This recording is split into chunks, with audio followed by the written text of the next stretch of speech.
welcome back to another excruciatingly thorough episode of the Pick It and Flick It podcast. I am Luke. And I am Vaux. And we're back talking about the third episode of Wandavision, which is not a spinoff pertaining to the fan favorite from The Fairly Odd Parents, but is in fact about Wanda Maximoff. Hey, from deep cut, good reference. That was I was thinking about it, and I was thinking, who else is pink? Cosmo and Wanda. That's right. So here we are. I've seen that meme on Reddit a few times now. Oh, okay. Well, fuck me. I thought I was clever, you're late but to I the guess game. not. Sorry. Yeah, I guess dude, I'm late to the end game. That was really bad. Too soon. So Fox, here we are, week 2 of what will, I'm sure, become an endless conversation of the very first TV series extravaganza from the Marvel Cinematic Universe. And how are we feeling at this point? So, I mean, if you haven't listened to our first rundown of the first 2 episodes then you should. Then you should, to get Luke's rundown of how he's feeling, because we like to run down rundowns. So, I like this episode. I think that we got a little bit of a teaser of what's to come. And you know what's funny is we kind of spoken about this in person, but it gets even better when we record and talk about it. I feel like they're keeping us on this little type thread, and pretty soon, hopefully within the next episode or 2, it's going to snap and all chaos is going to break loose. Yeah, hopefully we are building to something. That's what you and I have both, as you mentioned, discussed in our personal conversation, that it is stringing us along, and we'll get into all that, but I'm sure it is building to a more wide and hopefully chaotic story, especially if they're going off of what you have told me they could be doing with the House of M, right? And comic storylines like that. So I'm hopeful, but also a little underwhelmed still with at least what we've gotten so far.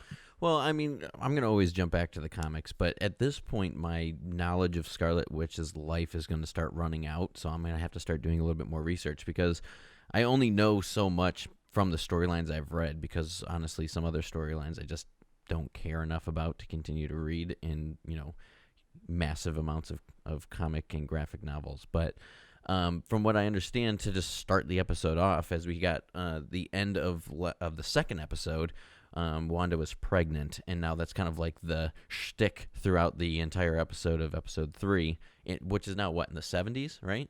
Yeah, definitely a Brady Bunch type sitcom with the wacky family unit and crazy hijinks that they get into in their day-to-day suburbia life that was very prevalent in Southern California and the like. So to compare the two, which I was slightly familiar with, however, this is, like I said, where my knowledge starts to end.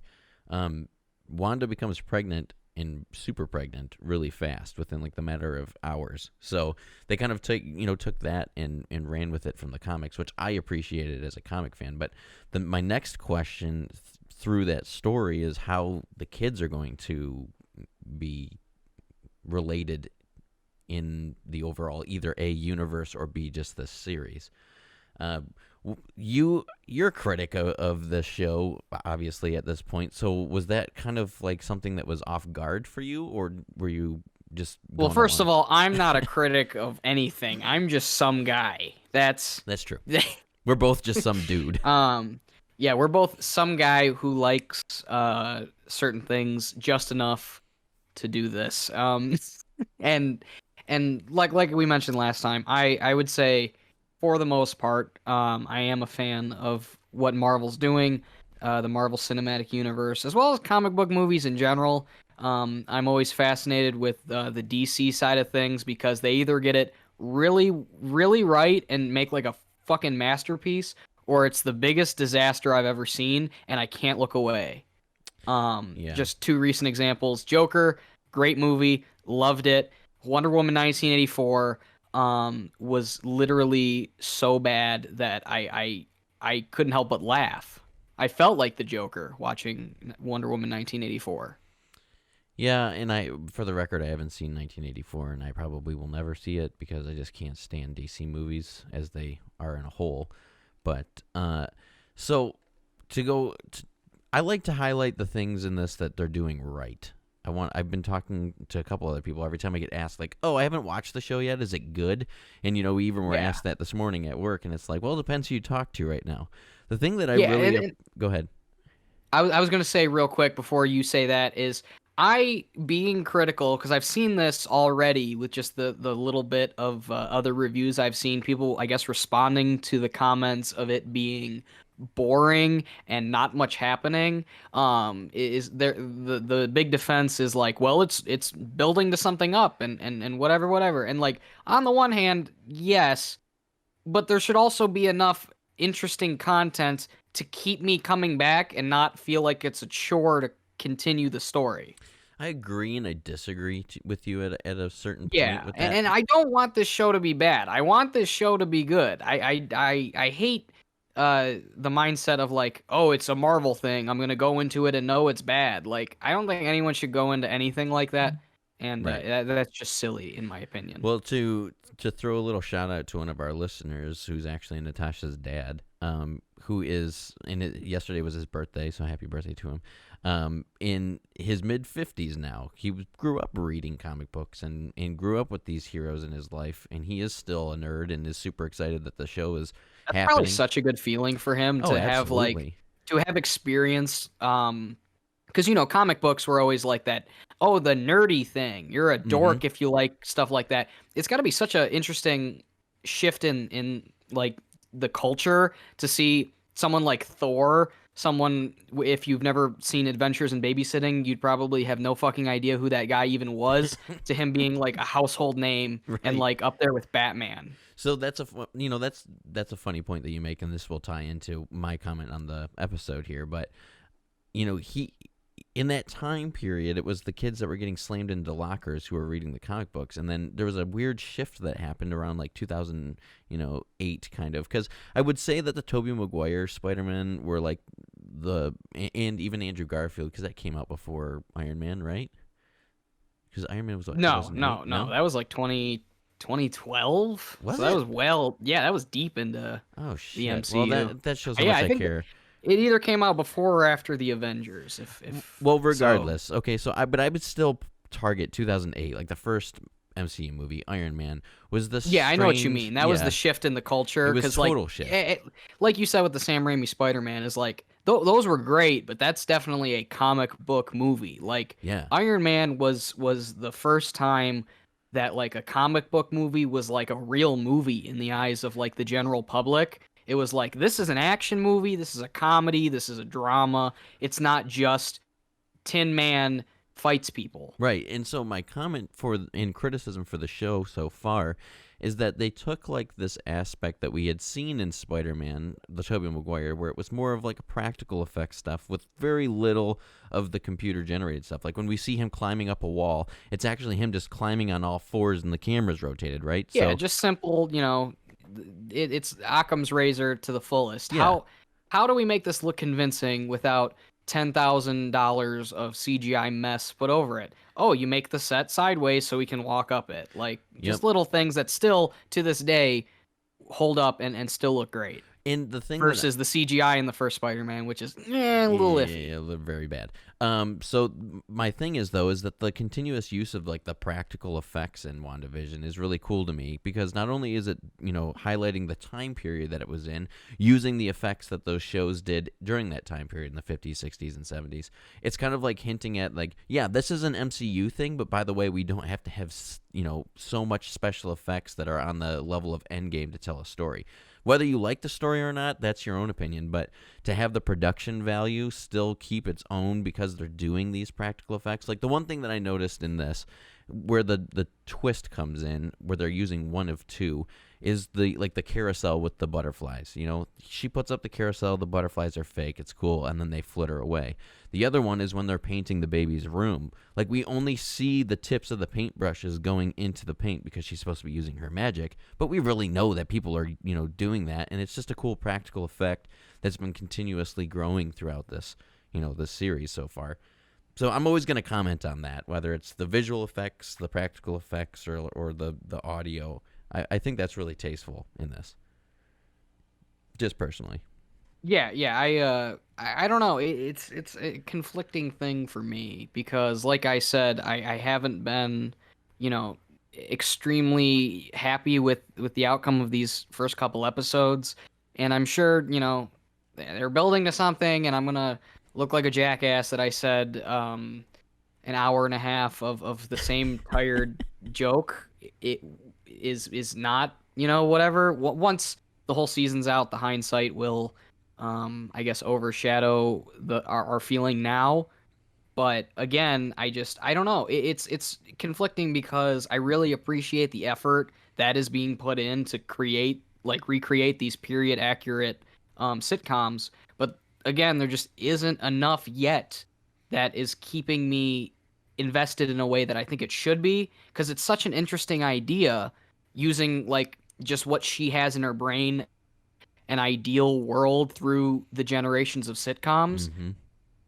And like, I understand what they're doing there, but I feel like they should have cut it up more, and instead of this like 95-5% split, it should have been more balanced. Like half the episode is this, half the episode is what the fuck we're meant to be invested in. Right. And the other thing that I think is, and I have to agree with you on a certain extent, because the first two episodes I was like, this is something new, this is something great. They're building. It's like watching a movie. There's this weird crawl to the climax point, and then it's all chaos from there. In this episode, I was like, yeah, okay, I like it. I see what they're doing. I see what they're building up, but to the same extent that you're saying, I wanted a little bit more. And the thing that's a shame is that the two like climax points, so the kid's birth and the ending, which we'll obviously get to, is it. And it's like 30 seconds of the half-hour show that we got that I was just like, man, can't you just give me a little bit more than that? Besides, It's even more infuriating because 7 minutes of these half-hour episodes are the fucking credits. yeah, so we're really only You're seeing like given 20 minutes of a right, show. and hopefully the episode lengths will increase because, as you and I both know, with The Mandalorian, they had wildly different durations. So I'm sure if they are building to a bigger story, and that's what the later episodes will be, hopefully they'll be longer. But you're given extra time, and you're kind of wasting it. Yeah, and so to break down, like, I guess we can go right into, because there's not much to talk about as far as storyline in this show. Yeah, and that's the other thing is I don't. I'm sure this is gonna come off as you and I bitching at the show, but that's also just because there's a huge lack of content to talk about. Have you ever seen anything about the Brady Bunch through watching the show or through cultural osmosis? There you go. You don't have to waste 30 minutes on this episode. There's like 5 minutes worth of actual stuff, and the rest is just that. Yeah, and here's my worry. My honest to God worry is that they're trying to slow down the process of a storyline that's going to be majorly impactful for the MCU, because they have so much space in between now and when Multiverse of Madness comes out. And the issue is they probably still don't know the exact date that Multiverse of Madness is going to come out. Like, they have a tentative date, but I mean, the end of last week, a bunch of movies just got delayed again, including Morbius, which is going to be tied in, somehow, which we don't even know. And again, it gets complicated as fuck because you and I are into this stuff, and it's getting to the point where like we have to explain that I've had to do this in person, explaining to people like what's going on, like how Morbius is gonna become intertwined with the Marvel universe because Sony owns them, and why is it that Spider-Man's allowed to be over here in Venom, but Venom can't be in Thor 6, and it gets so just complicated and confusing that like a normal person who just watches WandaVision because it's Sunday afternoon and I'm popping it on Disney Plus, they're gonna have no fucking idea what's going on, and it's almost upsetting in the fact that you and I both have expressed that this show is going to mean more than it seems on the surface in terms of what's coming next. Right. So to the layman, it's like, why am I sitting here watching I Love Lucy and the Dick Van Dyke Show when in reality it's like, hey, you guys got to stay here because the next 16 movies are not going to make sense if you don't know what's happening now. Yeah, and that's my argument to the whole thing. Like, and this is why am really a big supporter of this show right now, because this show wasn't made for, fucking Jack Brown sitting on his couch on Sunday afternoon. It was made for the hardcore people like us. The issue is that they're trying to span it out so that the people that are like us into it will sit there and delve deep into all of the Easter eggs, but they don't want to, crunch the time that they're going to be putting out these massive spoiler for the next 4 movies things that are happening. So, like, one of the things that I wanted to we'll talk about right now, the child or the children, do you know who Wanda Maximoff's kids are? Like, do you know who they are? No, I didn't even know until you told me that Magneto was her dad. I Yeah. would have never known that. Yeah. I actually made a note of this is kind of separate but the same, I guess, is later on in the episode when Geraldine is talking with Wanda and she brings up her brother. I wrote, "Oh yeah, Wanda had a brother and an accent." Yeah. So, first of Both all, things that were like 4 years ago, and yet I have completely forgotten. yeah. So, first of all, good thing that her accent is gone, because let's be real, she's way hotter without it, and I wanted to hit her in Age of It Ultron. was dropped faster than Edward Norton as the Hulk, you know? That's right. That's right. The other thing is that they've already kind of flubbed the storyline when it comes to the father, because obviously Magneto at the time was owned by Fox, and that is since been eradicated, as we know. But we know that the crazy Hydra dude actually gave Wanda and her brother the powers that they have. So, like, Right, so they weren't born with, like, Right. mutant powers, I guess. Right. From what we Right. understand, which I guarantee there'll be some kind of flub in that. Yeah, where they'll there's gonna retcon be, it later Yeah. where, oh, I was Magneto's daughter, and I was left at the intergalactic fire station at birth, and Well, and this is they'll do something stupid like that. This is again adding into me saying that the House of M and M Day storylines are going to be prominent, because Wanda in the comics recreates a reality where her father is the king, if you will, the ruler and in charge of that reality. Like, he is the man, he would be the president, if you will, but he's in charge of everything there. So I think that if we're going to see that alternate reality exists, and that maybe Wanda exists in both, like, simultaneously, I guess they could still get away with the whole, like, oh, by the way, the whole first and second wave of the MCU movies still exist, but this is an alternate reality. And that's where, like, my brain's going to start hurting a little bit, because they're going to overcomplicate it. Here's the big question then. Okay. At the end of this episode, we finally start to see a little something of what might be going on, and we see a Truman Show like, I guess, dome, harkening back to another deep cut for you. Remember the Simpsons movie? Mm-hmm. Something like that, some sort of closed off. They're calling it the reality bubble. Okay, so then I have a few questions as to both what that could be and what we think is happening, because it makes me wonder, are her kids even real? Are they? So that's a great question. And because I don't know about you, I've never given birth personally, but I know it doesn't take 2.5 hours. Right. So that's the thing. In the comics, the short answer is no, they're not real. The long answer is that they are in existence in a sense, because her 2 kids, which is, Tommy and Billy, the one, I believe Tommy becomes So that is both, not to cut you off, but Okay. that is their names in the comics? Yes. I Yep. would have just thought they just pulled those out of a hat. Nope. Those are the names in the comics. And so I believe it's, I think it's Bill. No, yeah. So Billy is the superhero called Wiccan, and Thomas is the superhero called Speed. And this is where it gets really funky, because they don't Not exist. to be confused with cocaine, though, right? Right. No, not cocaine. Okay. So it's a superpower as he shoots cocaine out of his hands. So just fingertips it. His number one villain would be an 80s movie producer. That's right. So Billy ends up becoming Wiccan, which is a strayed storyline, and it gets really weird because Wiccan is actually Billy Kaplan, and he is an Asgardian, and he has like these crazy abilities. And then Speed is actually, oh God, what's his real name? This is where my knowledge falls off.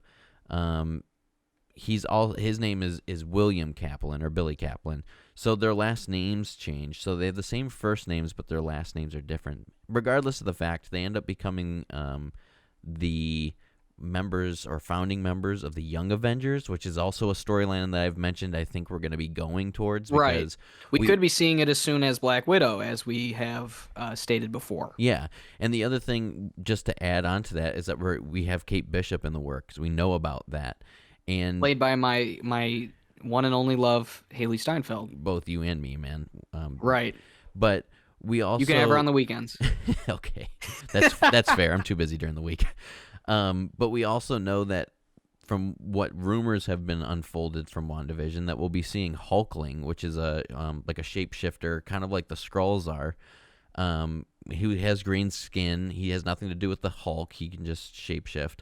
And he becomes... Okay, because when you said Hulkling, I was thinking of a Hulk baby, and I didn't like the mental picture that it was painting. No, Hulkling actually becomes Wiccan's like boyfriend, and then they get married later on in life.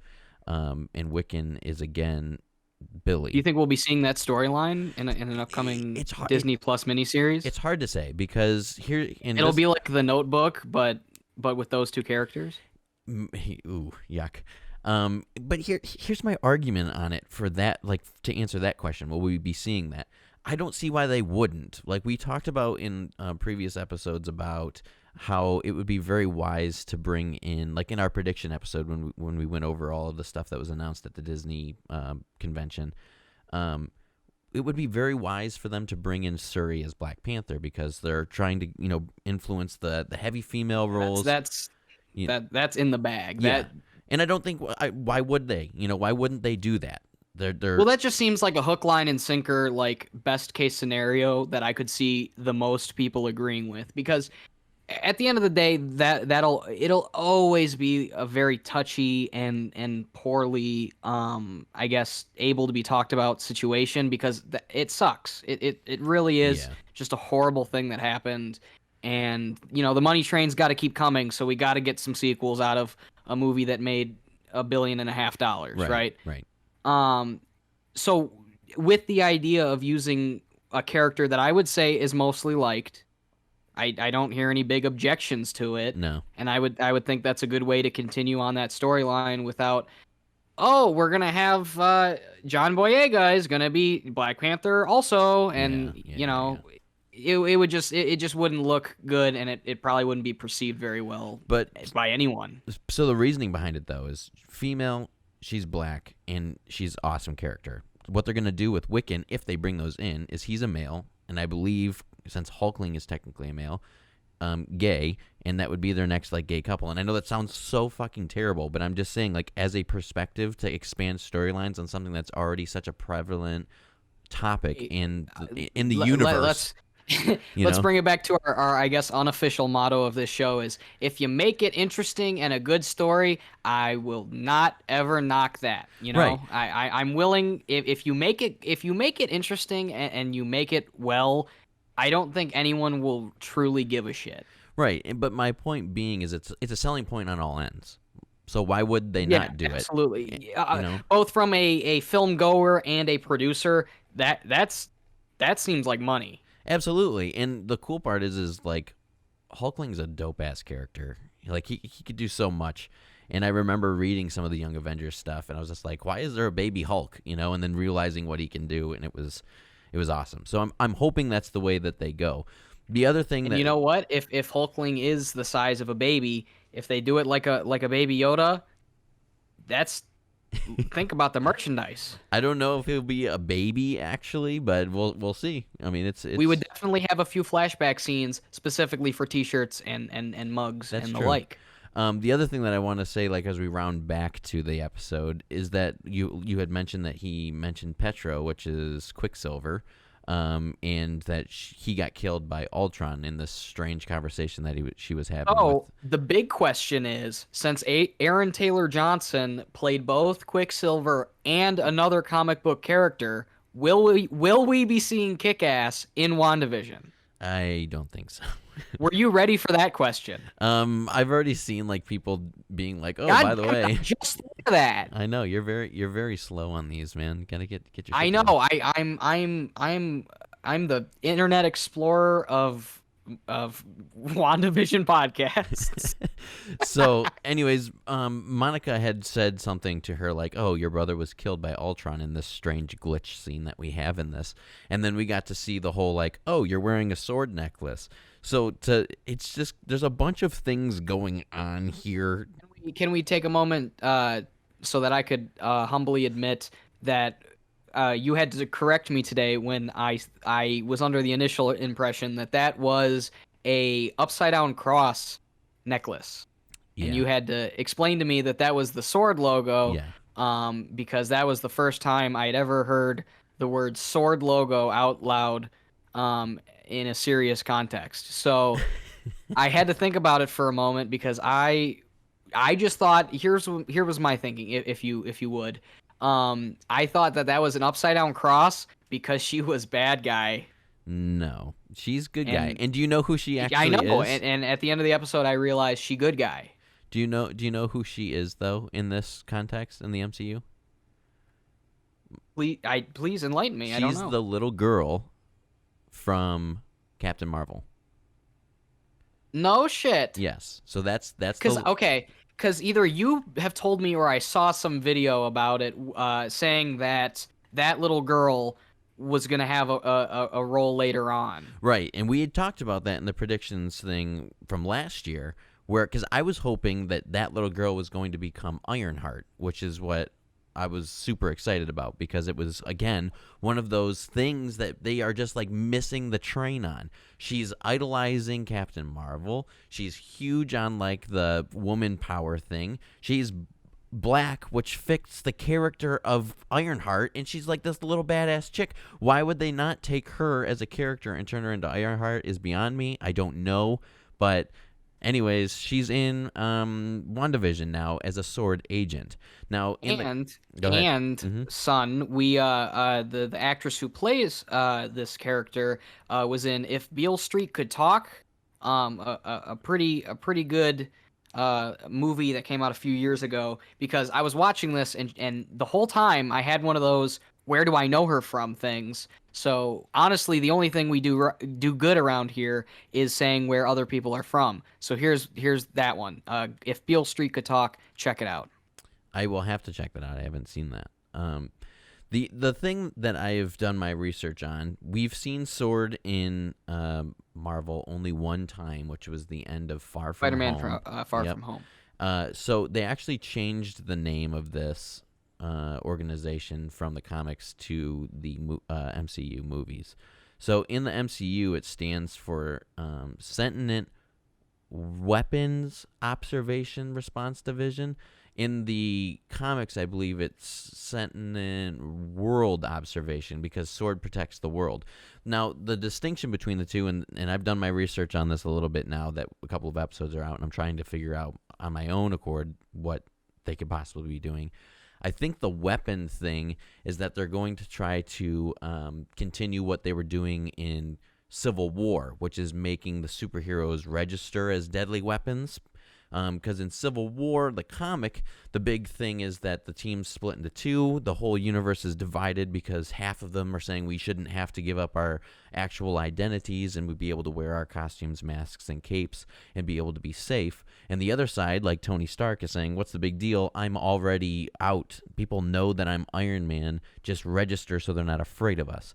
And I think that's where we're going to be going a little bit. And I'm going to throw you a curveball. Are you ready for this? Lay it on me. Okay.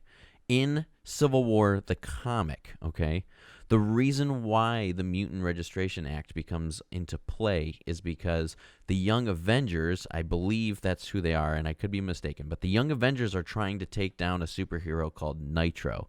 Nitro was actually in First Class, played by Kevin Bacon. He can absorb energy and dispel it at will. So Nitro in the comics decides that it's a good idea to escape by blowing himself up, basically causing a nuclear explosion, and kills a bunch of elementary school kids. And that's why the Mutant Registration Act comes into play, because they're like, we don't even know who these superheroes are, we don't know who these villains are, and why aren't we understanding what their powers are? I don't know if this is something that they've thought about, but could you imagine if Wanda goes off the rails and instead of the M-Day storyline that they do, they create another Civil War storyline where she like annihilates an entire town or a city, just like Sokovia. All I'm saying, okay, so let's be honest. That original comic opening is a total fucking bummer.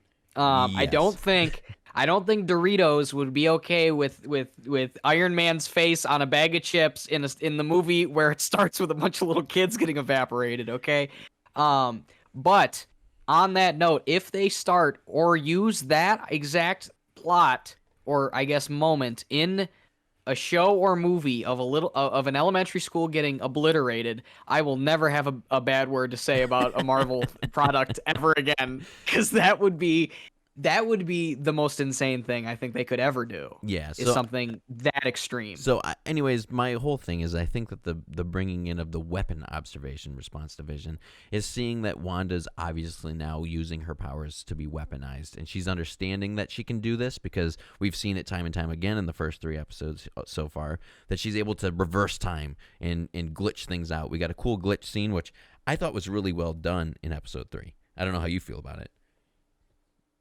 Yes, it was a moment where I was actually like, "Holy shit, something's happening!" And Yeah.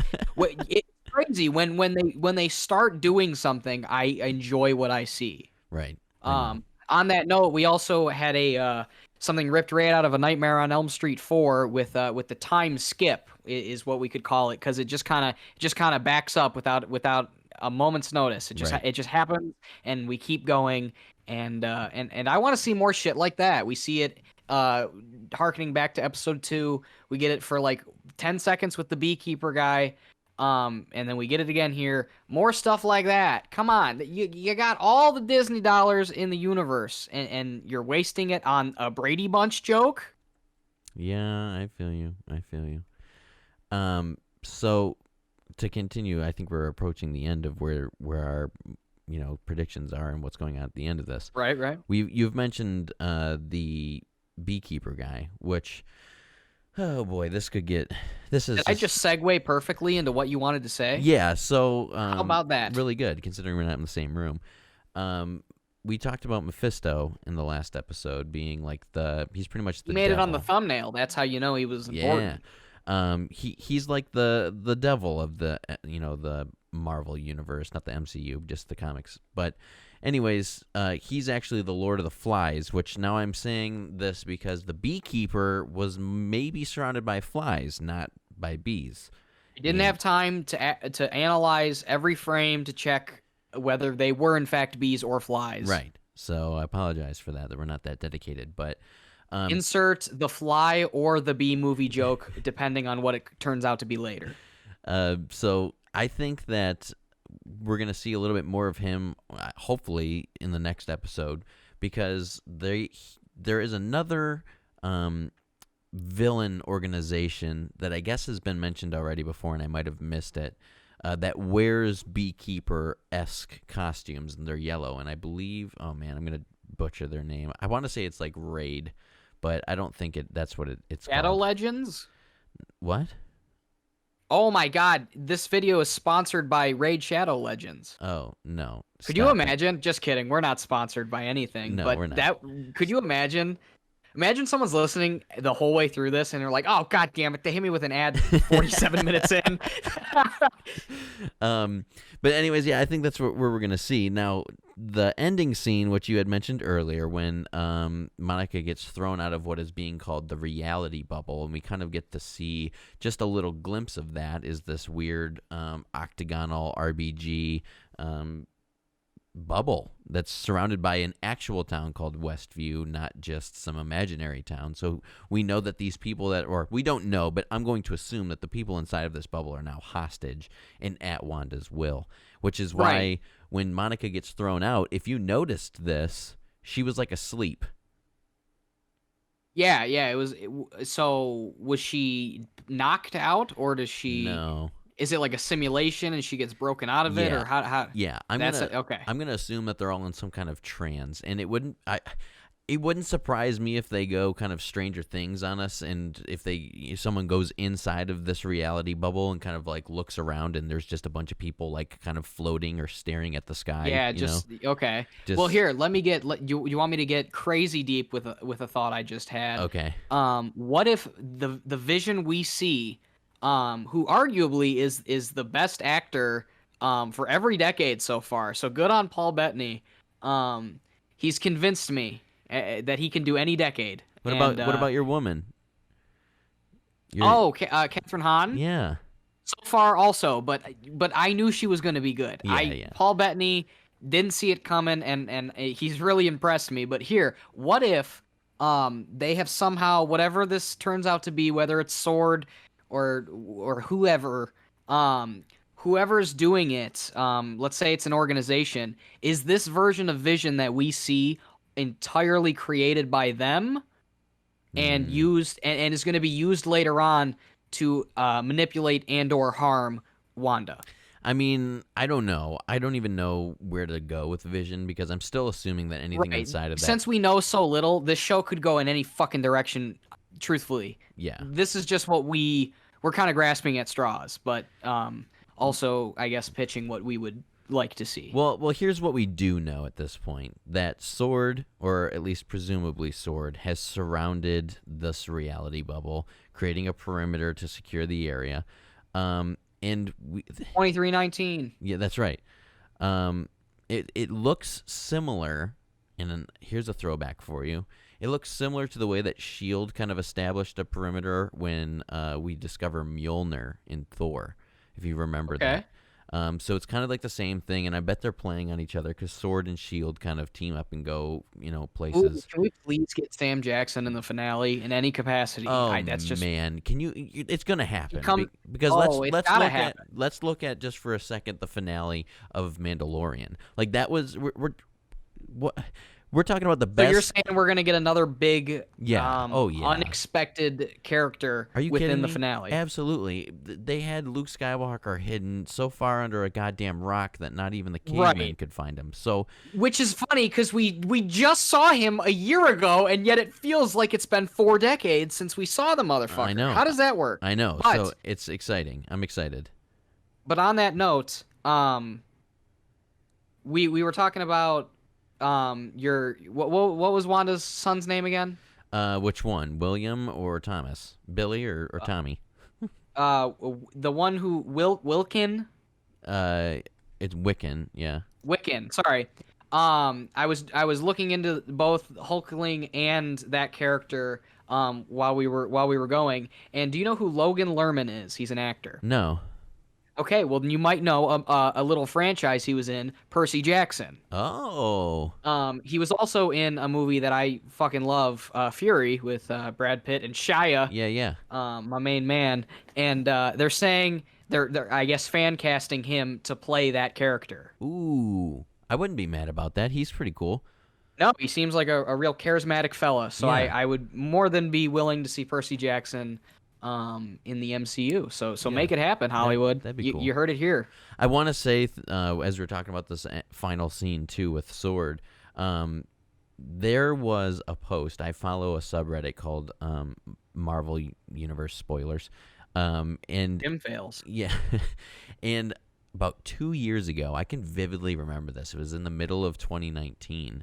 There was a post that was posted up that was like, there is a bunch of military-esque tents and bunkers in a field that's by my house in the middle of bumfuck nowhere. I think it's in the Midwest. And they took a picture of it during the day, and you can see like a bunch of military vehicles and a bunch of like tents and stuff. And then they took it at night, and there was a helicopter flying over, and there was cars racing down the street and over the fields, and there was It was a video. UFO. So, no, here's the thing. It was them filming this scene that we see in the third episode in 2019. Holy shit. Yeah, so that means one of two things. A, that was the first time they filmed or B, that is only the first of many that we will see of this type of shot. Because how certain are we that that is the exact same scene? So Or I'm pretty certain. I went back and found. okay, I'll have to send you the link to the post. I what do you went. think the chances are of that just potentially being the first of many? Because that could be later on also. It could be. I think in the trailer we do see Wanda kind of flying around, which looks like a night scene. I don't know if it's in her bubble or not. Maybe it's just outside. Who knows? But here's the other thing that the post did mention, that this like whole thing that was happening was set up and taken down in 3 days. So they were in and out of there. So my guess is there probably wasn't too many days for filming during day or night for whatever, the camp of Sword was going to be. Because they could have been doing day for night also, which is Right. a Right. lesser known technique. Right. So exactly. And who knows what they're going to be doing with this camp setup. But if I remember correctly, that's crazy because that would mean that they were filming this around the time they either were or have just finished Endgame. I bet they were filming it. Or no, No. that would have been way before that. Never mind. They were filming this at the same time, I believe, that Far From Home was wrapping up production. Okay, so still that was quite a ways back, which Yeah. makes me wonder if they had always initially planned for Falcon and Winter Soldier to come out first. I swear they did, man. Why the fuck were they? I know. I think they You would did. think that this one would be farther behind in production than them, but maybe they're all shooting at once. I don't fucking know. I think they are, and my other prediction on that too is that they originally planned for this to come out in early 2020. I don't think that they initially thought that it was going to be a whole year without an MCU-esque entry, because we were supposed to get Black Widow obviously in 2020, which was delayed. The movie that did that get a release push too, or what's the deal with that? Don't know. I didn't see anything so far with that, but it would, Because along with the one we love to talk about, No Time to Die, No Time to Release, I guess. That and Black Widow seem like the two like front runners of like the we might never come out movies. so here. Why are they? I understand that's a $200 million movie, but like, how long can you hold it? I don't know. And here's the other thing: is it going to be that impactful on the MCU? Like, That's the thing is I have a feeling that that's why they're holding it, is that it is going to be uber important. I just don't see it, man. It takes place after Civil War, like after Right, Wanda but goes into hiding. But here's my thinking: is everyone loves Scarlett Johansson? They put in some super important shit, probably towards the third act, that will impact future stuff, and they were banking on everyone going to see it off of the love for the character alone. Well, and our second love is in that movie, playing another Scarlet. Lawrence fucking Pugh or David Harbour. But, Either okay, way, our third love, or third and fourth. all of them really. Regardless, I think that we're going to see more of those characters, and I certainly hope that we don't see a death of either one of those characters. Obviously, we know that Widow continues, so For a little while. yeah, so we don't have to worry about her death in that movie. In that movie, at least. Yeah. So the other maybe we'll two, see a flash forward to when she dies. Who knows? Oh God! All I know, as we'll wrap up here because we're approaching the 45-minute mark.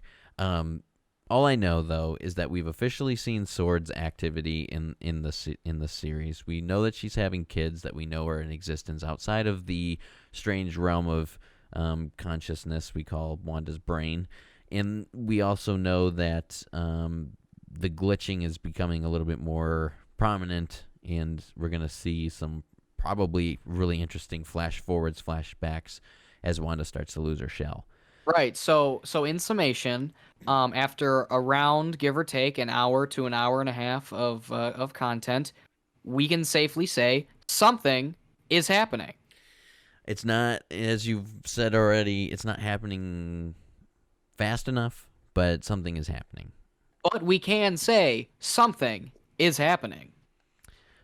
I want to say this real quick too before we sign off here. The ending scene music that was being played, and this is something that I looked into as well because I guess there's two things I want to say, but this one, Daydreamer Believer, which is by the Monkees. You know what? Sure as shit. That's my final note. Was in fact, hold on one moment. Best part of the episode was Daydream Believer. Was my final note on the episode. Yeah. So, interesting that that's being played at the end as someone's waking up from being tossed out of the. Safe to say, a certified slapper. Yeah, it's a good song. That's a great song. The other thing I wanted to tie in, and I should have said this earlier. Did you notice what Wanda was eating while she was pregnant? She has a bowl of something in her hand the entire time. What is it? It's oatmeal. It's orange slices. Okay. Okay. Who else asks for orange slices after using his abilities? Ant-Man. Ant-Man, dude. Oh my God, that's a. Is that in one of those 700 things you missed? No, things? I just saw that and was like, because I love Ant-Man. Do we have an exclusive? It might be an exclusive. I don't know. Obviously, I can't watch every. I'm surprised I remember that. But yes, that is a line that Ant-Man says. Yeah, all I know is that Ant-Man is in my top 3, and not Ant-Man and the Wasp though. I don't think that's in anyone's top 3. It's all right. It's all right. But in Civil War, he goes Giganto Man and slams. Oh, could I guess Hank Pym's technology at the least be involved in what's going on here? I don't know. I don't know anything about all that stuff yet, but all I know is that he asks for some orange slices, and that's what Wanda's eating. So, well, as we sign off here with how we rate the things we discuss, I'm gonna go get some orange slices. Vaux, explain to the kids how we rate things here. You always tie me in the worst ways ever. I feel like I do it pretty smooth. Here on Pick It and Flick It, we rate things 2 different ways. Number 1, we pick it or we flick it. Pick it for being good, flick it for being bad. Get the hell out of here. And then just to narrow it down a little bit more, we like to give you a scale of 1 to 10. So you can decipher if it's worth a watch or maybe it's just poorly done or vice versa. Luke, though, are you picking or are you flicking, man? Yeah, sure, I'd pick this one. I think I gave the first 2 a flick. Yeah, you did. Yeah, I'd say this one starts to have things that held my attention. And I think the deep diving in some of the larger picture things gets you kind of excited for it too. Right. That is also true. Hopefully, next week we can report that shit was bananas. That's going to be my exact review if it is in fact. Letterbox. But until then, I would give this a decent, mild thumbs up. What's your number scale? High 5, low 6. Really? Okay. Yeah. So that's my over under. I'm pretty much the same way. I think this one gave a little bit more context to what's happening with everything. Obviously, we just talked for 45 minutes about it. So if you're not listening to all as that, well as 10 other things. Yeah, right.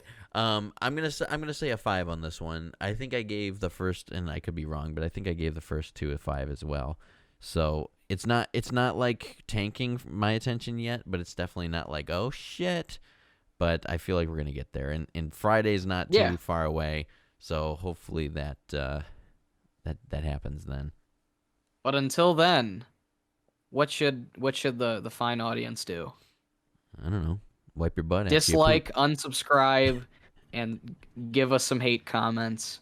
Yeah, I mean, we slowed down a little bit as far as our posting, and that's because Luke's busting his ass getting a couple of bigger videos out on his channel, Confused Reviews, so make sure you go check that out. He does quality things way more planned out than what we do. Which, as a plug before it's even released, the upcoming review has not only myself, but you as an acting role. Spoiler can they alert. spot it when it comes out? I think that's so. the question. I think so, considering the main character is you. So, it's probably, I don't know. I could have a body double. You never really know. You never do. You're right. So if you made it this far and you're a fan of Luke's, then make sure you wait for that. Do you have a slated time for that yet? when it's done. Okay, well, that's your normal excuse, so I'm never going to ask you that question again. Until then, make sure you do comment, subscribe, and like, because we're shills, and we have to be able to say that, or we're not going to get you to do any of that. That's all. Yep.